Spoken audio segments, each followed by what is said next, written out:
ആരാ? ജോണിയാണോടാ? ഞാനാമ്മേ. എന്റെ പാറേ മാതാവേ, ഞാൻ വിചാരിച്ചു നിന്നെ ആ പോലീസുകാര് പിടിച്ചോണ്ട് പോയെന്ന്. നീ എവിടെ ആയിരുന്നടാ ചെറുക്ക? അമ്മ അറിഞ്ഞല്ലേ വിശേഷമൊക്കെ? വലിയ വിശേഷം. എന്നാലും ആ ഉണ്ണിത്താന്റെ കാര്യം കുറെ ഭയങ്കരമായി പോയി. നീ എന്തിനാടാ ചെറുക്ക ഈ ദുർബുദ്ധിക്കൊക്കെ പോണത്? അവര് വലിയ ആൾക്കാരാ, പോയതിനേക്കാൾ വേഗത്തിൽ തിരിച്ചു പോരും. പിന്നെ നമുക്കിവിടെ കടക്കപ്പുറതിയുണ്ടോ? ഒന്ന് പറഞ്ഞ് രണ്ടാമത്തേന് കുത്താ വറിയതിന്റെ സ്വഭാവം. ഓ പിന്നെ ഒന്ന് പറഞ്ഞ് രണ്ടാമത്തേന് ഞൊട്ടും. ജയിലിൽ കിടന്നുകൊണ്ട് ആരെ ഞൊട്ടാന? കുറഞ്ഞത് 10 കൊല്ലമെങ്കിലും കഴിയാതെ രണ്ടും പുറത്തു വരാൻ പോകുന്നില്ല. കൊലപാതകമാ കേസ്. എടാ ചെറുക്ക, നിനക്ക് ആ ഇൻസ്പെക്ടർ റഹ്മാനോട് പറയാൻ വയ്യായിരുന്നു പട്ടണത്തിൽ എങ്ങാനും ഒരു ചെറിയ ജോലി ശരിയാക്കി തരാൻ? ശരിയാക്കിയിട്ടുണ്ട്. എവിടാ? പോലീസിൽ. പിന്നെ 10ാം ക്ലാസ്സിൽ 3 കൊല്ലം മുട്ടയിട്ട നിനക്ക് ആ പോലീസിൽ പണി. കയറി വടയർക്ക കഞ്ഞി കുടിക്കാൻ. നോക്കി ഇരുന്നോണ്ടാ മതി, നിനക്ക് പോലീസിൽ പണി കിട്ടും.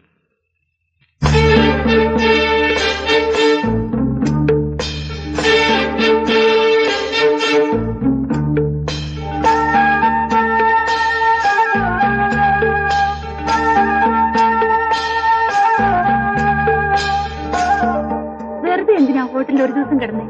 അല്ലായിരുന്നെങ്കിൽ ഇന്നലെ എന്നിട്ടല്ലായിരുന്നല്ലേ? മാധവിയുടെ കഴിഞ്ഞിട്ട് പോരാമെന്ന് കരുതി. എന്റെ ഒരു യോഗം. നാട്ടിലിപ്പോ എന്താണ് മേളം? എന്ത് മേളം? ചാനാരുടെ കച്ചവടം കുറെ കുറഞ്ഞു കാണും, അത്ര തന്നെ. കുളിർന്നെങ്കിലും ചേർന്നിരുന്നു.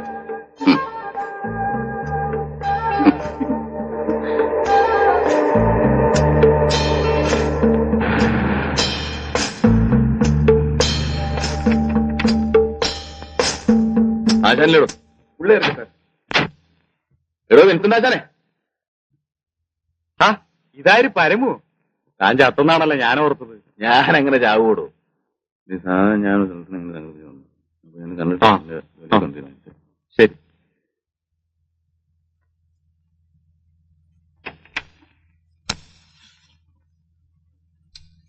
മാറി മാറി.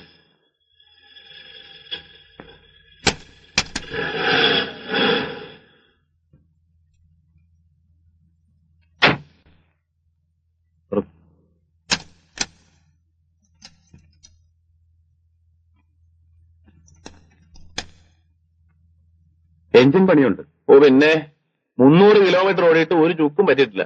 കുതിരയവൻ കുതിര. ഇതാണെങ്കിൽ എനിക്ക് മുതലാവും. 30,000 രൂപ. അപ്പൊ തനിക്ക് വേണ്ടല്ലേ? ഞാൻ വേറെ ആണോ നോക്കോ? പിണങ്ങാതെ പരമു. നമ്മളിത് ആദ്യമൊന്നുമല്ലല്ലോ. തല്ലിപ്പൊളിച്ച് വിൽക്കുമ്പോ എന്നും എനിക്ക് നഷ്ടമാണ്. പിന്നെ ഒരു സ്നേഹം കൊണ്ട് ഇതൊക്കെ ചെയ്യുന്നതേ ഉള്ളൂ. ഈ ലൊടാക്ക് ഓടോടോ? ഇവൻ പറക്കും. എന്നാ പിന്നെ പറഞ്ഞ തുകയും ഇതും കൂടെ ഞാൻ തരും. നിന്നെ സമ്മതിക്കണം. കൊണ്ടുപോയി തുരക്ക്.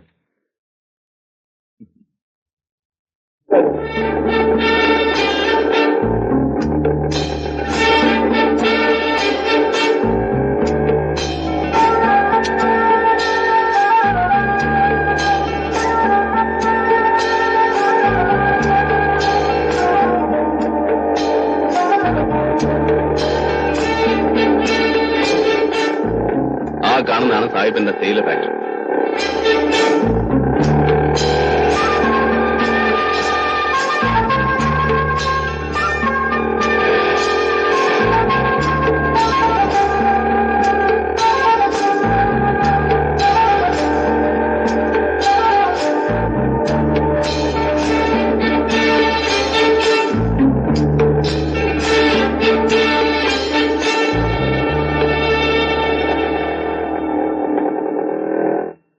ഇതാണ് സായിപ്പിന്റെ ബംഗ്ലാവ്. എങ്ങനെയുണ്ട്? എന്റെ പരദേവതേ.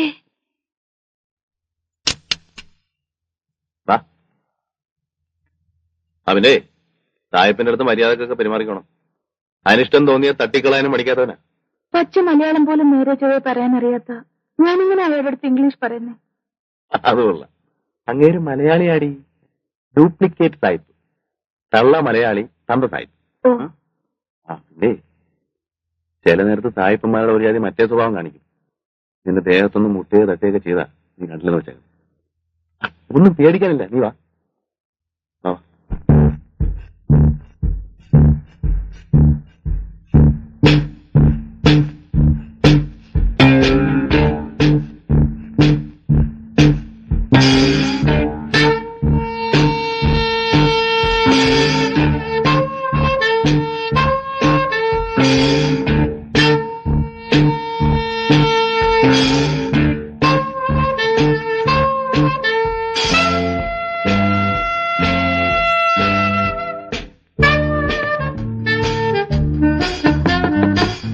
Yes, come in.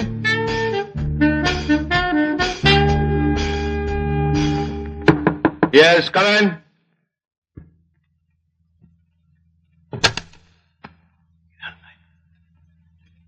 I am Paramu. You little bastard, you are still alive?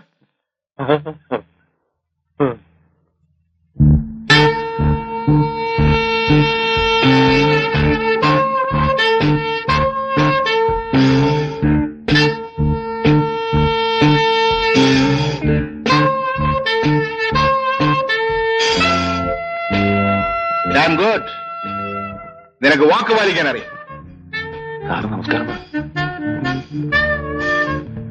എന്തിനാ പേടിക്കുന്നേ? മോളുടെ പേരെന്താ? ഫൈമി.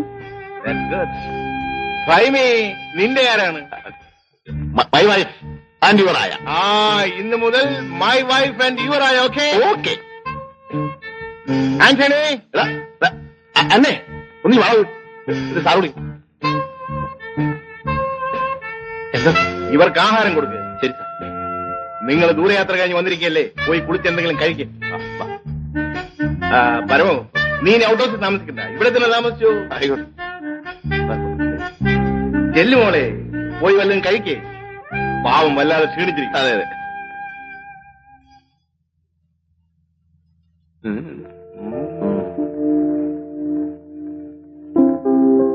എനിക്കിനി കുളിക്കാനും പറിക്കാനൊന്നും വയ്യ. കുളിയൊക്കെ പിന്നെ ആകാം. എനിക്കെന്തെങ്കിലും കഴിക്കണമെന്നേ. വേഷന്നിട്ട് കണ്ണ് കാണാൻ വയ്യ.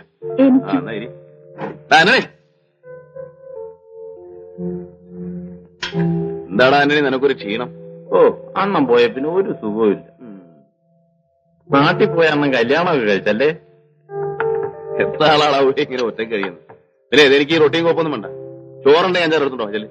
ഇപ്പൊ കൂട്ട. മുട്ട വയ്ക്കും. മുട്ട സാഹിബിനെ വലിയ ഇഷ്ടായല്ലേ? കേട്ടില്ലേ എന്നെ മോളെന്ന് വിളിച്ചത്? അതങ്ങൾക്ക് മക്കളില്ലാത്തോണ്ടായിരിക്കും.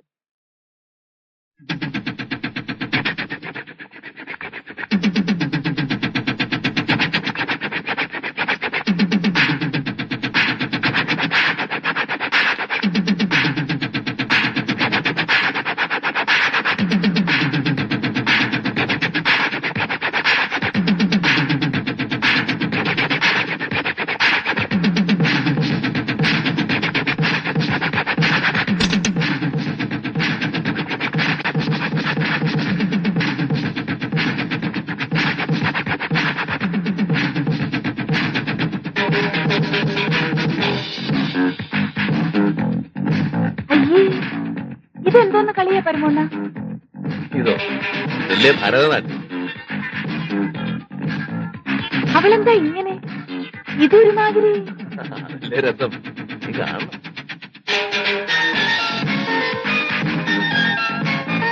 Stop it, Julie. Get me one more drink. എങ്ങനെയുണ്ട് മോളെ റൂമൊക്കെ? ഇഷ്ടപ്പെട്ടോ? Why can't you have a refreshing bath? You look so tired. എണ്ണയൊക്കെ തേച്ചൊന്നും കുളിക്കാതെ. റൂമിൽ വെള്ളമില്ല സാർ, പൈപ്പ് പൊട്ടിക്കിടക്കുക. I see. That is very bad. നാളെ തന്നെ ശരിയാക്കാം. I am so sorry എന്റെ പൊന്നു മോളെ. മോളൊരു കാര്യം ചെയ്യ്, എന്റെ റൂമിൽ പോയി കുളിച്ചോളൂ. പരമസുഖമാ.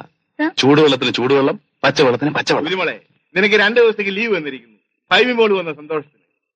ചെല്ലും മോളെ. നല്ല തങ്കപ്പെട്ട മനുഷ്യൻ. ഇത്രയും വലിയ മുതലാളി എന്നൊരു ഭാവം കൂടിയില്ല അല്ലേ? അതെ അതെ. സന്ധ്യ മയങ്ങിയാ പിന്നെ തൊഴിലാളി ഏതാ മുതലാളി ഏതാന്നൊരു നോട്ടവേ ഇല്ല. പിന്നൊരു കാര്യം, അയാൾ സ്നേഹക്കൂടുതലുകൊണ്ടും എല്ലാം ചെയ്തെന്ന് വെച്ചേ നീ ഒരുമാതിരി മറ്റേ ഷാപ്പിൽ സ്വഭാവം കാണിച്ചേക്കരുത്. മനസ്സിലായി? ചെല്ലി കുളിച്ചിട്ട്